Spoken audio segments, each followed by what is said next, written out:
Well, good morning, everyone. I'm Susan McGuire, Director of Professional Development at ACCE. I'm happy to welcome you to today's Idea Lab call. Here, representing ACCE, we have Crystal Moore, who is Vice President of Professional Development and Convention. She's on the line. And Jen Pack, our Resource Manager. Sheree Ann Kelly, our CEO, was scheduled to participate as well, but unfortunately she's ill today. So she won't be on the call today, but we look forward to her participation in future meetings. During today's meeting, we're going to learn more about the strategic foresight process and have a roundtable discussion on chamber disruptors and the strategic foresight process. We look forward to your questions and ideas as they will frame future Idea Lab discussions as we explore priority chamber issues. Before we turn the program over to Christine Ross and Pam Ridler, who are co-chairs of the Idea Lab, I wanted to go over a few housekeeping notes.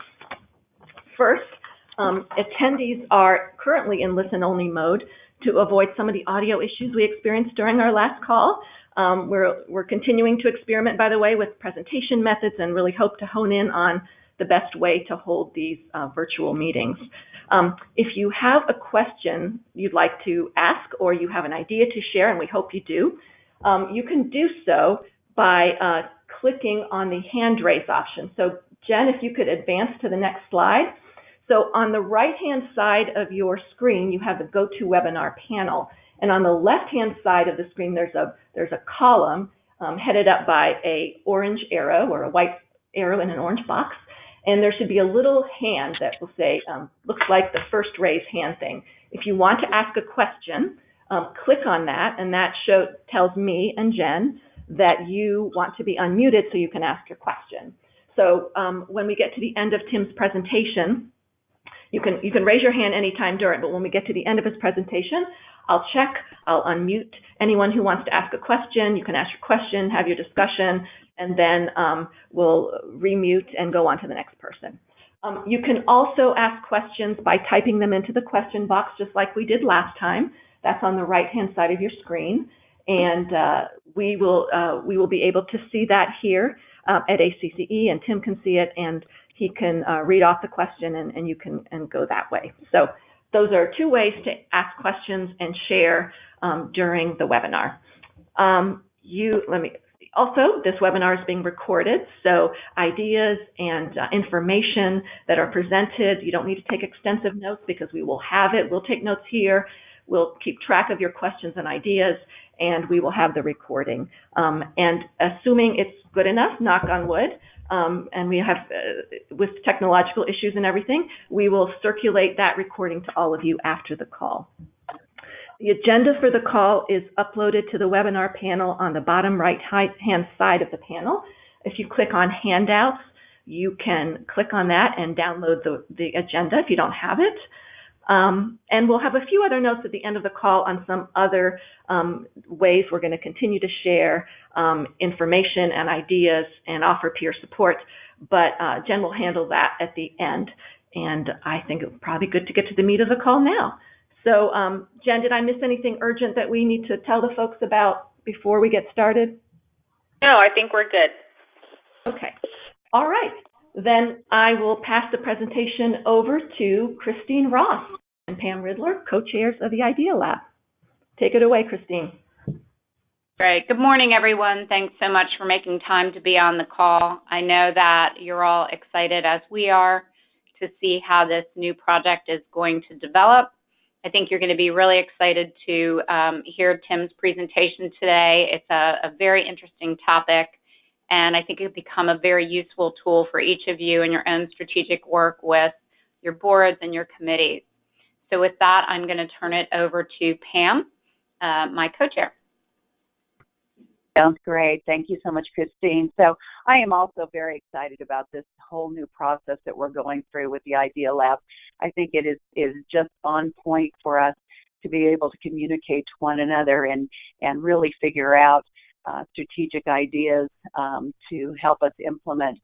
So again, Sheree Ann unable to come, but really the focus of innovation space and are the trends that we're all seeing, and it's going so fast.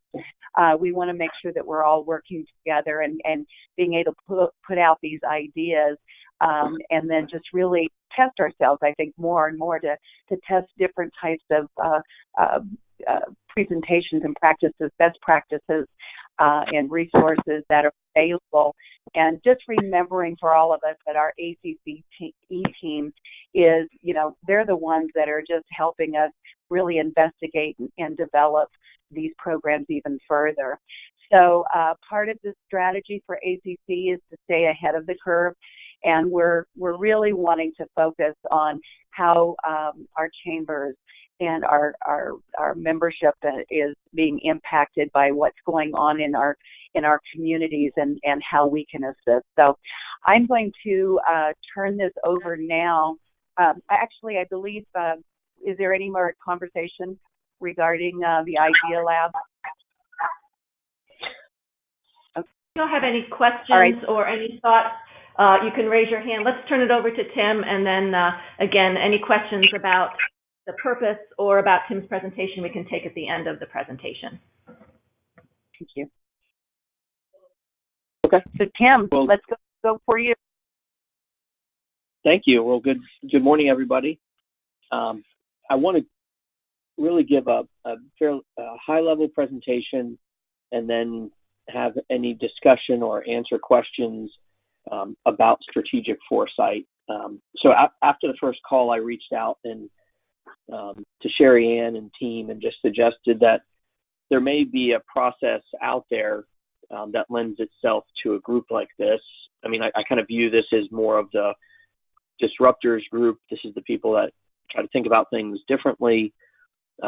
We know ACCE does a really nice job on sort of training and opportunities for everything from membership to how to run an event to strategic planning, and has a lot of resources for us kind of on the operations side. I think there are some, and I've participated in for probably 10 years or so, different peer groups to help us connect with our peers and understand how people are approaching problems and what foundations they may be working with. So there's all of these plethora of things that ACCE does for us. But one area in particular I think that's important is just this idea of how do we think about trends? How do we deal with developing scenarios and strategies around the way things are becoming against how do you just keep on doing what you've always done a little bit better every year. So it's really this more thought process of how do we adjust and adapt, just like every business needs to do. And so to me, that you all received in advance a strategic foresight primer, and hopefully you had a chance to review that and at least skim through it to see that there's really a process that companies and organizations are using to deal with this. And so when I arrived in Orlando with a new organization to run, we really engaged strategic foresight in a big way to develop our 3-year strategy. We've since incorporated it into our leadership programming. It really has blossomed over the last year from something we were kind of trying into something that's more of a, think of it more of an operating system for the Idea Lab. So let me walk you through what I would consider the core of strategic foresight. And it's a framework on how you execute strategic foresight. And it boils down, there's 4 steps. So I'm going to walk you through those 4 steps at a high level, and then we could talk about it. So the first step is the discover phase, and it's really about challenging old ways of thinking. Probably the most salient point here, and this is more of a beginner step, the primer, if you will, to realize that we need to learn, unlearn, and relearn. And the people that I've seen through this process that really excel and really bring a lot to the table are the people that are able to sort of suspend their beliefs for a little bit and really think that big things are happening and have huge impacts on our work. It's sort of I'll just take myself, for example. I've been doing this work for like 13 years or so, and it's very easy to get comfortable knowing that I know how memberships are sold, and I know how to do events, and I know a whole number of things. I understand how a small business works. So you have all of these things that you've learned over time, but because of the disruptions and because of the pace of change and its acceleration, I may not, in fact, know as much as I think I know, and I may be missing a whole lot of opportunities. So this first phase is really just a level set of how do we agree that we may not have the best answer. We may have a good answer from the past. It still may be working to some degree, but it's really preventing us from thinking about things in a new way. So part of probably the reason you signed up is because you're already there on that category, but it will present its ugly head to us as we go, I'm sure. So the first step is really how do we realize, and in practice, this could be done by sharing a number of headlines and asking people, to give their reaction to it. And it really causes you to realize that all these disruptions are already here. They're just very unevenly distributed. And some of the things we think are far out may be a reality in a different part of the world already. So it really causes us to come to grips that things have already changed and we may not know everything we thought we knew. The second step, which I think is where the Horizons report came in. However, that was a snapshot in time. And I think as a group, we should find a tool that would work for us. But it's really about scanning the external environment.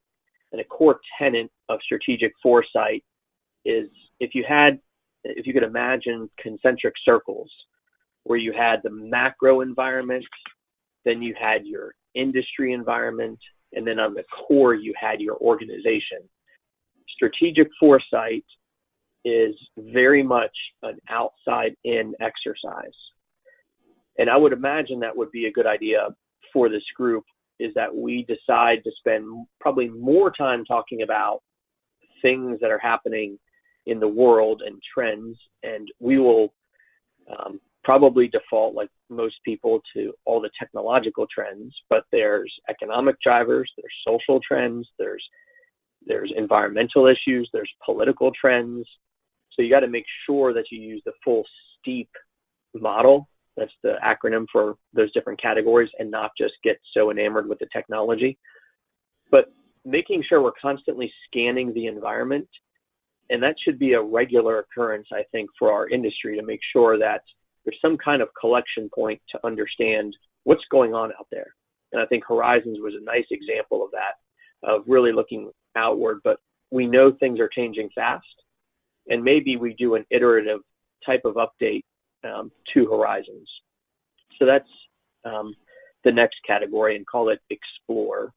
So you really have the external environment, then you have the industry environment, which we all rely on ACCE for, and then you have the micro environment, where success stories or case studies or examples might be shared on how individual organizations are adjusting and adapting to the future. So that brings me to sort of big category number 3. And this is the mapping stage. This is the developing future scenarios. So for those of us that were involved in Horizons and familiar with Horizons, I think Horizons did a really nice job at the first 2 steps in this process.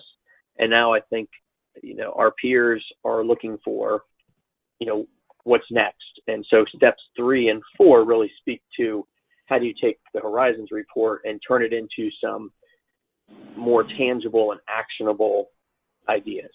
So this mapping stage is where you develop future scenarios. So you pull together all you learned in the scanning phase, and it's not just looking at trends. It's really understanding, sort of pulling together a number of trends and putting it into identifying the pattern, and then from that pattern, making sure you understand what's driving it. And so there's probably even a little work to do from the horizons of the 9 influences, that, and I think the polling from the first meeting may show us that we may want to narrow in our focus even a little bit more from the original work. But this is where you start developing from that different scenarios. And I would think about these as stories.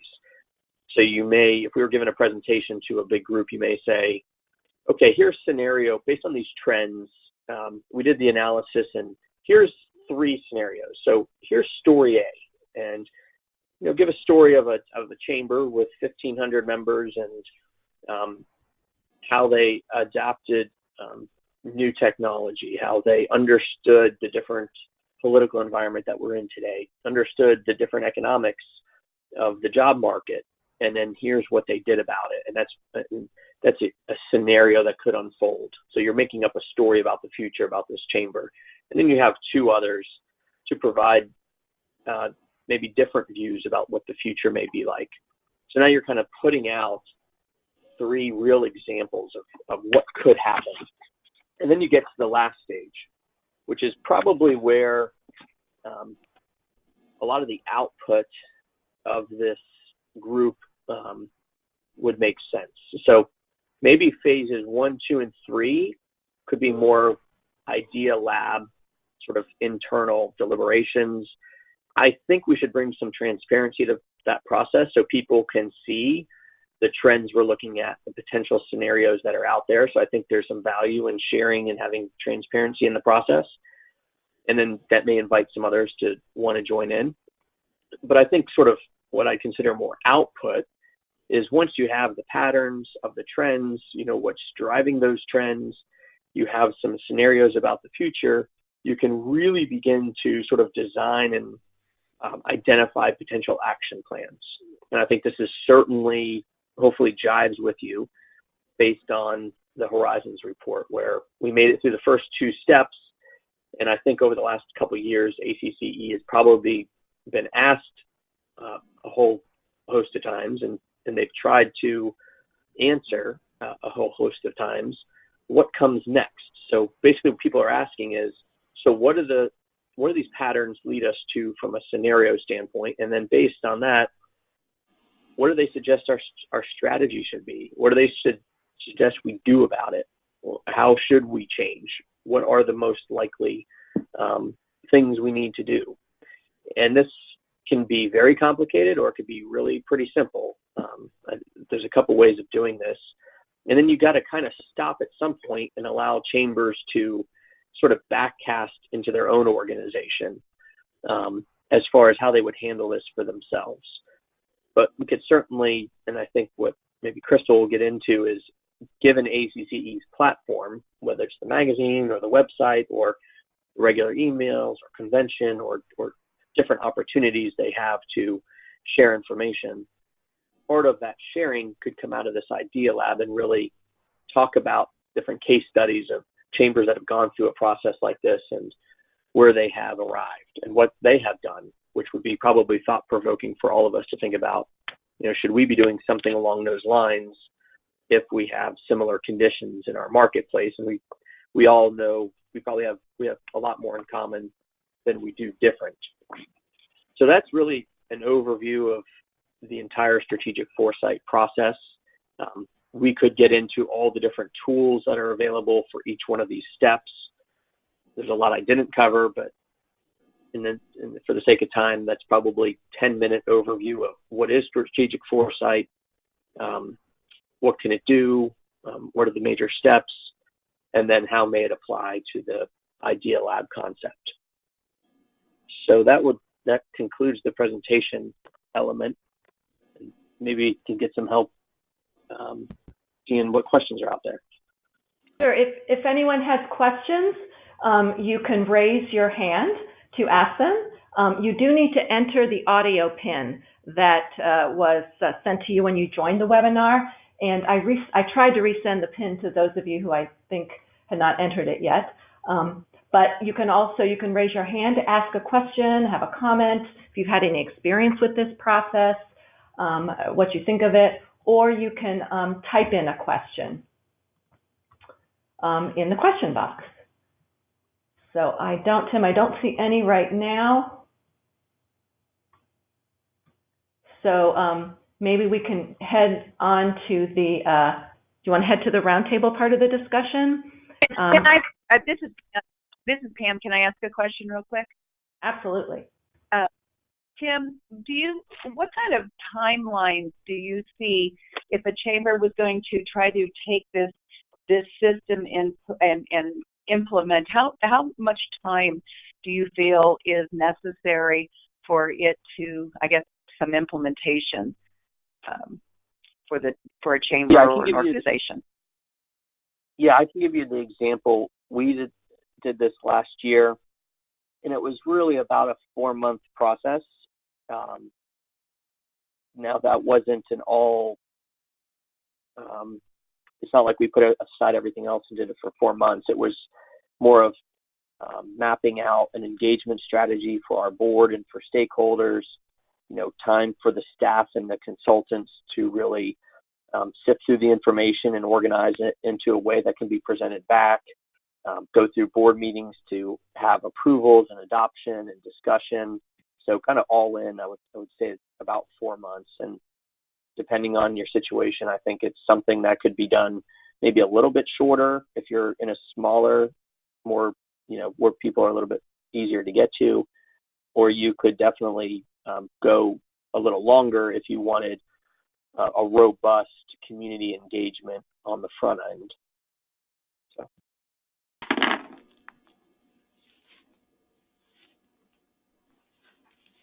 So it sounds like for this process, we could use it both to sort of organize our thinking and discussions about trends in the future of our communities and how they affect chambers and chamber disruptors, as well as information for individual ACCE members who want to do this process for their own chambers. Is that what you're thinking? Exactly. I think it's a good operating system for the Idea Lab.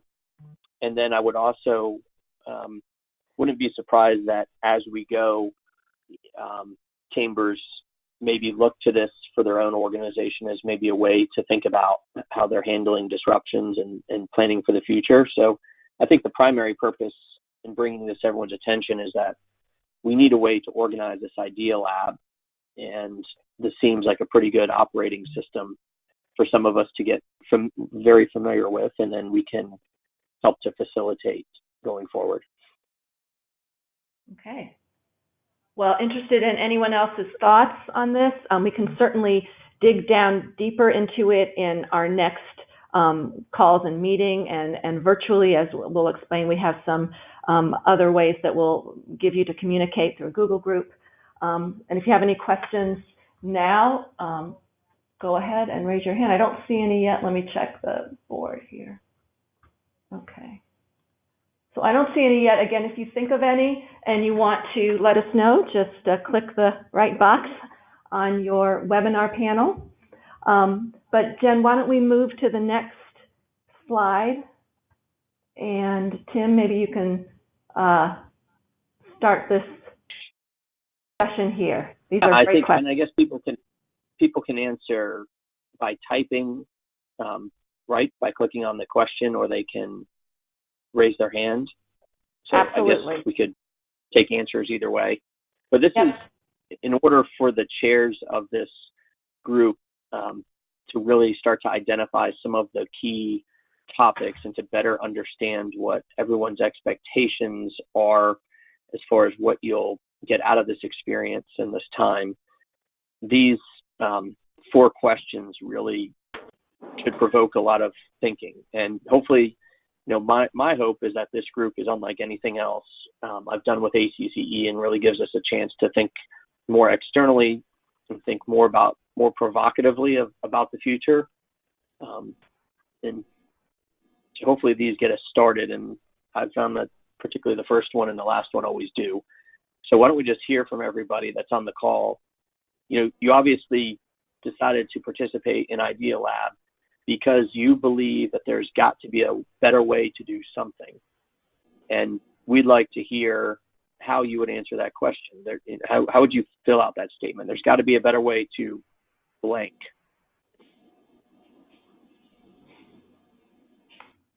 Okay, go ahead, and there's got to be a better way to blank. Go ahead and type in your thoughts.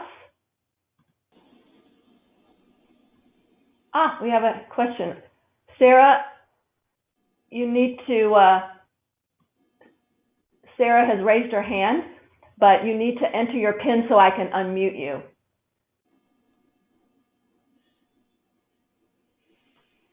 Or Sarah, you can type in your question.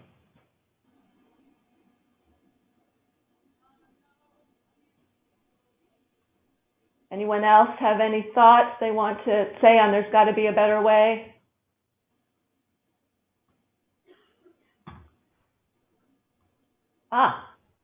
Katerina, do you see, there's a couple here. Tim, do you see the questions typed in, or would you like me to read them? Yeah, I think you'll have to read them because they're not appearing on my question. Okay. So Katerina Taylor says, there's got to be a better way to compete with social entrepreneurship organizations doing things that chambers traditionally do. That's a great one. That's a great one. Corey Atkins says, there's got to be a better way to reach millennials and prepare for the next generation of leaders. Most of the millennials on our staff remark that their friends have no idea what a chamber is or does, aka the Chamber of Secrets. Yes, Harry Potter there. So yes, what is a chamber? And then Shannon Full says, there's got to be a better way to deliver collective impact for our community. Amen. Anyone else? Let's see here. See, any other thoughts on this here? Okay. Shannon also says, there's got to be a better way to change the perception of what a chamber was and where it is going in the future. Yeah, again, not the Chamber of Secrets.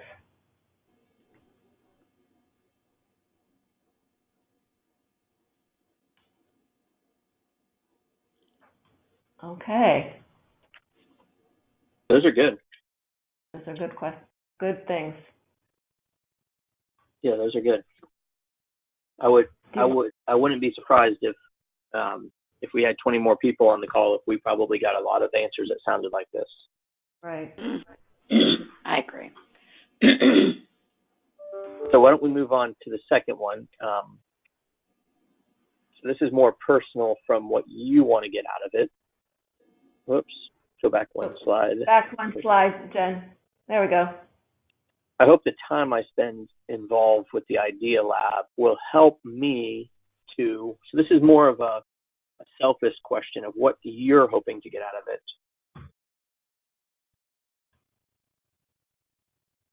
So what are you all hoping to get out of the Idea Lab?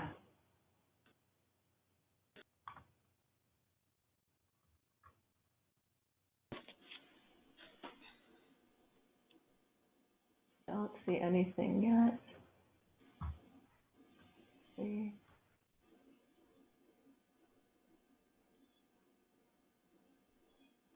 Well, I don't see anything yet for that. Wait, hold on. Oh, okay, here's one. Shannon says a couple things. Generate new ideas, best practices, and be able to share the disruption we are currently doing.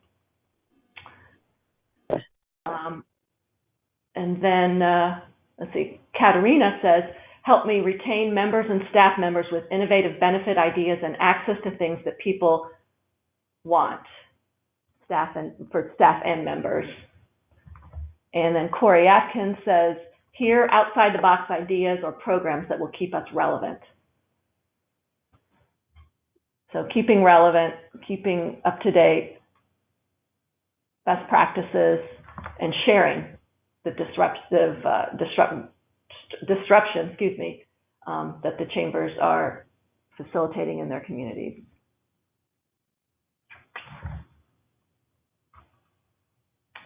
And here's a good one. Hope the Idea Lab provides something dynamic we've not been doing before that works, that they haven't done before that works, something new and different.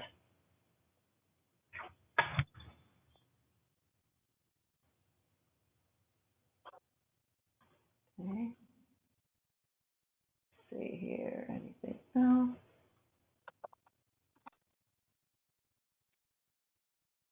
All right. So that looks like that's what we have there, Tim. Okay. I'm sure there's any more ideas, and we did have more in our first call too that we've keeping track of as well. Okay. So third question, in case you can't see it, just talking about what major decisions that have long-term implications do you face at the moment? This can give us a sense of what are the big hairy things out there that maybe a lot of people are dealing with or feel they're having to deal with.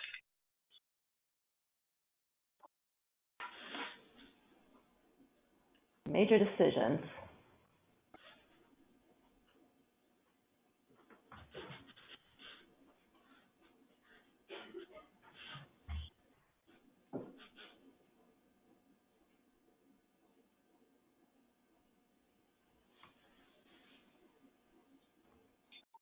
Right, I don't see here. Okay. Let's see here. Make sure this is in. So, what major decisions with long-term implications do you face? Long-term strategic planning, especially within economic development, such as training, pre-K, and soft skills upfitting. Another is decrease in revenue per events and programs that may lead to trimming staff. And then another is a new business model, funding structure, brand image, membership organization, a membership organization or a growth and prosperity organization. Holy cow, that's pretty much everything. That's huge.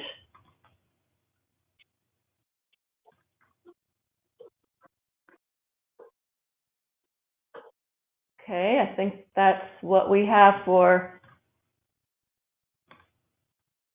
major decisions facing folks. Oops. Oh yeah, that's it.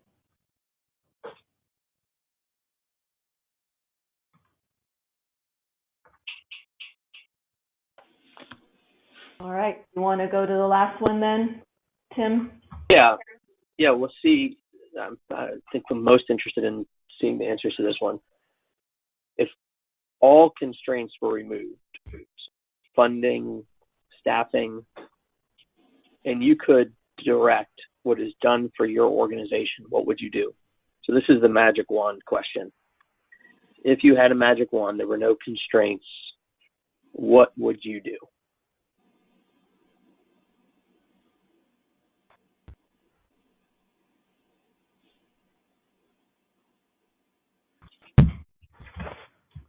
It's a hard one in some ways, because you don't usually think this way.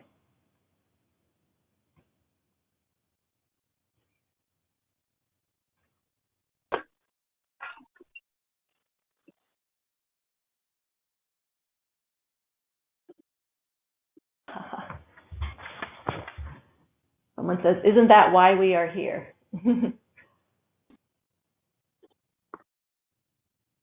Okay, here.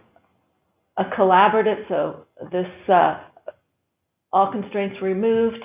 They would like the organization to be a collaborative leader in talent workforce, economic development, public policy, and be a center for business excellence.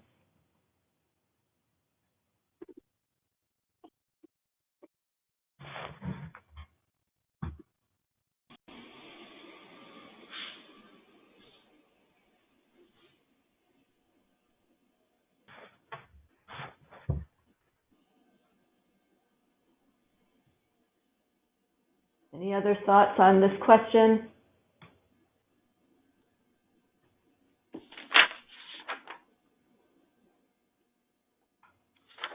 Here's another one. Ignore, so if all constraints were removed, ignore local politics to do what's best for the long-term vitality of our region.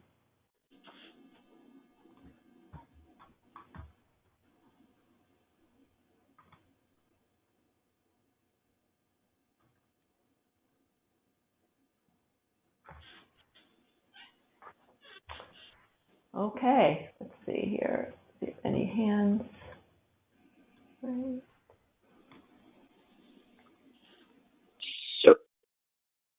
So Okay. I would assume that was the hardest question to answer, and I put it last because I've found and I've seen people just struggle to answer this type of question, and it's because we all think in terms of all the constraints that we're dealt with, and we very rarely have the opportunity to really whiteboard and think of what could be possible and what should we really be doing. And I would just suggest that I think that is really the purpose of why we're all here, because we all, and I could tell through the early answers, we all hope that this is a space for new ideas and strategies to come to light that otherwise have a hard time seeing the light of day, and we just don't have the time to discuss. And I think the one thing I would hope is that everyone will sort of guard the sanctity of that opportunity, because it's hard to find, and there's not a lot of space for us to think like that. But I think we all know the benefits of really thinking big and thinking differently, and that just hopefully puts a little point of emphasis on the need for this idea lab and the reasons that we all need to think outside the box and really think much bigger than our industry, so that we can really get some clarity on the big picture. And then I think the clarity will come much easier as we think about our own organizations, about what we should be doing and how we should be reacting.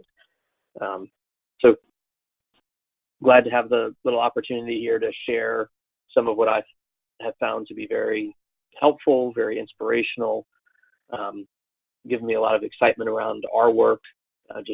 I hope I can share that with everybody else and give you an opportunity and some skills and some tools so that you could not only think about how your organization could maybe be doing some things differently, but also how we could help those that are also in this profession, just think about making sure we're adapting at the appropriate speed and not being overrun by the waves that are just continuing to come at us. So happy to turn it back over to you. Okay. Well, thank you, Tim. We did have one other wish for if all constraints were removed, and it's similar to themes raised by previous folks, to be the business nucleus of our county and lead other organizations in joint prosperity and be less political. So common themes. So I think, I guess one other thing we had, Jim, can you advance the slide next to the next slide? We had which of the 9 Horizon Initiative influences do you believe presents the greatest disruption?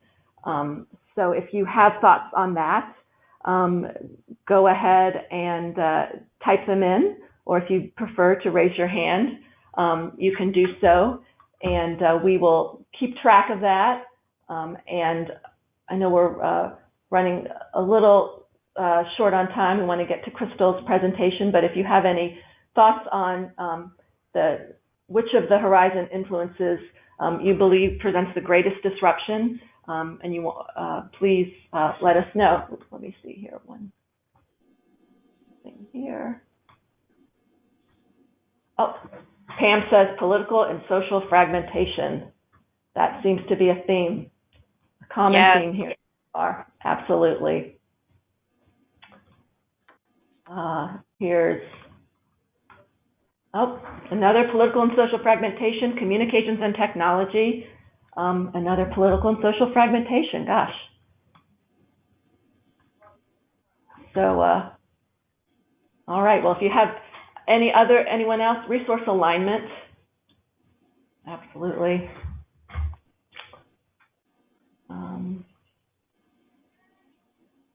Let's see who. There's another one here.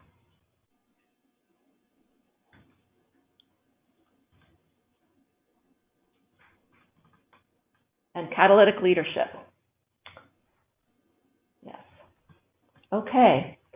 All right, folks. Well, again, if you have anything else you want to let us know, any sharing questions, continue to use that question box or raise your hand, and we'll get to it during the webinar or if we can't afterwards. So all of the questions and ideas are preserved, so we will be able to take all that into account in all our future planning. So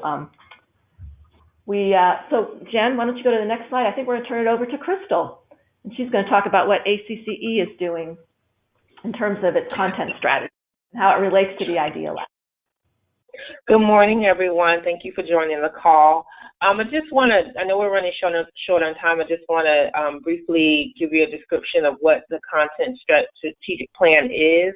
We have a small group of employees of ACCE that really represent all the departments throughout ACCE, whether that's events, advocacy, membership, marketing, leadership.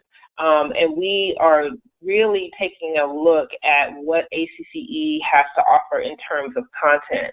As Pam mentioned in at the beginning of the PowerPoint, our main goal is to try to be forward-thinking and to be ahead of the curve and to provide you with the information you need, not only for your jobs right now, but what the future holds for chambers of commerce. So we really dug deep and took a look at what we have, and we're right now going through an audit process where we are examining some of the resources that we have to offer, and that includes any e-courses, that includes samples, that includes Chamberpedia or resource guides, just to make sure that the information that we have is the most relevant information for you. Now, what that means is that for this first wave, we'll probably end up with a lot less resources on the website, but we're okay with that because we want to eventually build that up and curate that information. So when you actually do a search on our website, you get the best information on that topic. And best doesn't always mean a lot. So it is a culture shift for us. We've tried to be everything to everyone, and you can't do that and do it very well. So we're gonna take some steps back and try to really determine and be intentional about the content that we provide to you, and that could also mean some partnerships. That could mean some research and information that we do on our own. But that is going to be a process that's going to be. This plan is about 3 years, so it's kind of hand in hand with the ACCE strategic plan. Where the Idea Lab fits in is you're our 30,000-foot level kind of thinkers. So we're going to bounce some ideas off of you. We're going to vet some programs and services off of you. We're going to listen to your comments and your challenges and your successes during these calls and try to build off of those and make sure that we really are keeping up with what you need as members of ACCE. The organization itself is going to get 3 new platforms, which is incredible to do all at once, but we're going to get a new CMS, which will be our website, and we know that our members have had trouble with the search functions. We know that some of our information isn't clear. It's not easy to find. So that's going to be a major undertaking of the website. It will be a new website, not a reskin. We also are going to purchase a learning management system, learning management software, which it will be in Susan and I's department, and that is going to be a more modern kind of platform for e-learning. Right now we use YouTube and we use a kind of outdated form to give you e-courses, which is very cumbersome and it's time-consuming, so we are going towards a more modern system that you're used to using if you've ever done online learning.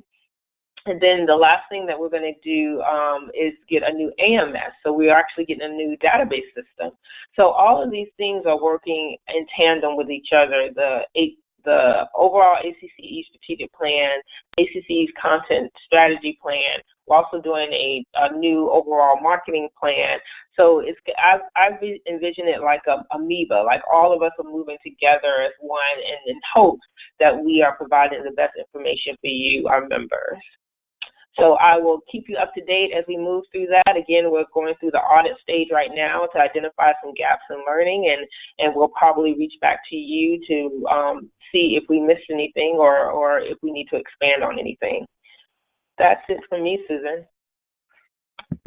Okay, thanks, Crystal. Yeah, we're really excited about all of these new systems and being able to take the ideas that you all and others are giving us and really spread them far and wide among our membership to really provide the best support and forward-thinking support that we can. So we're excited about these initiatives and grateful for your help. Let's see if anyone has any questions about this process.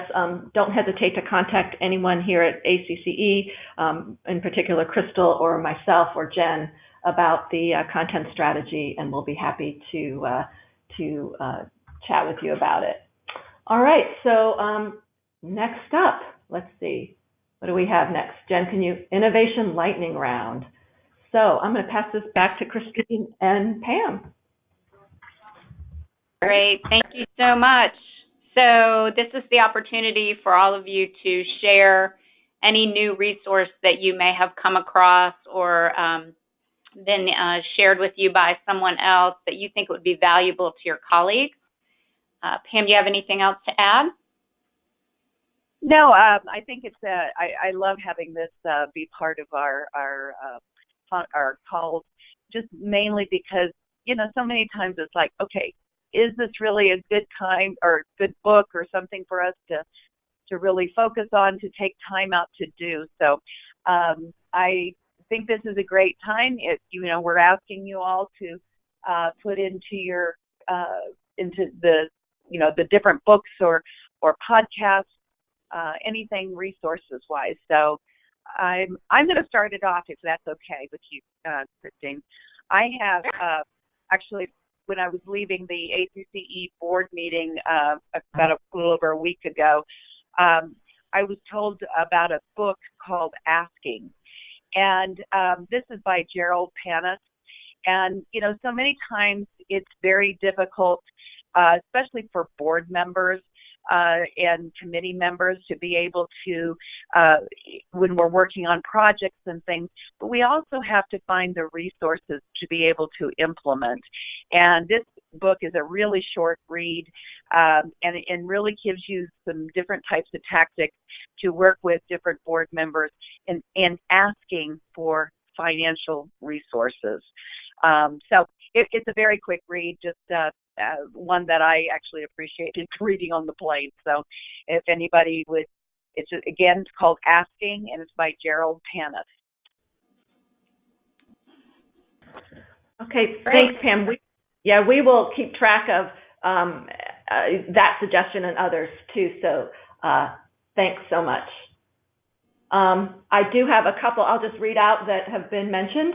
Building a Story Brand by Donald Miller, and Clarify Your Message So Customers Will Listen. So those are a couple other suggestions. I'm going to add one other. Carlos from the Greenville Chamber actually gave me this recommendation last week. Leadership, and it's by John Maxwell. So it's one that he said was very good to really look at when you're working organizational management, and also from the, getting your leadership skills, raising that bar. Okay. Awesome. Any other thoughts? Well, if you think of anything else, you can type in right now. You can type it into the webinar panel, and we'll keep track. And Christine and Pam, you have anything else on this? Well, or otherwise, we'll just hand it over to Jen to do a few closing notes and let folks know how they can continue to interact and share ideas. Nope. Take it away, Jen. Okay, Jen, do you want to tell the folks a little bit about the Google group and about our information library we're going to be compiling? Yeah, just wanted to remind everybody first about the 2019 Idea Lab meetings that are coming up. They're up on the screen. So we're going to have one at convention this year on the first day of convention, July 14th. And then the November meeting, we're going to determine, we haven't quite pinned down a date for that one yet, but we'll certainly let you know. And everyone should have gotten an email being invited to the Idea Lab Google group. So if you did not for some reason, please let me know. And if there's a different email you want to use to log into the group, you can let me know that as well. And then that'll be an exciting place for us to continue these discussions, you know, share ideas and resources in between our meetings. So hopefully that'll get off and running real quickly here and we can start posting. And then one thing that we're going to do also is create an Idea Lab resource library, and it's actually going to be a place for us to compile all of these notes and meetings and articles we share and link back to the Google group. So, and it's also a little bit of a test for us to, for me really, to figure out how to most effectively build out our new resource guides. So any feedback you have on that once we get that up and running will be fantastic. And I'll send that link out when it's up and running. And I think that's it. I can't think of anything else that we need to mention unless you have something, Susan. No, I think that's all. Anyone else, Christine, Pam, Crystal, have any other final thoughts before we sign off, or Tim? No, I just thank everybody for making time to be with us today. It was very good. Hello. Okay. Well, thanks everyone. Just a final reminder that we recorded this webinar and this webinar/call, and we will make it available. Thank you, Tim, so much for your presentation and your thinking about the future of chambers and the process that you outlined. We will continue to work with that and as a good way to organize our thinking and also to make that process available, the information available to individual members. So I guess that's it. Thanks everyone for participating, and we wish you a great afternoon, and we'll talk to you on the next Idea Lab. Bye-bye. Thank you, everyone.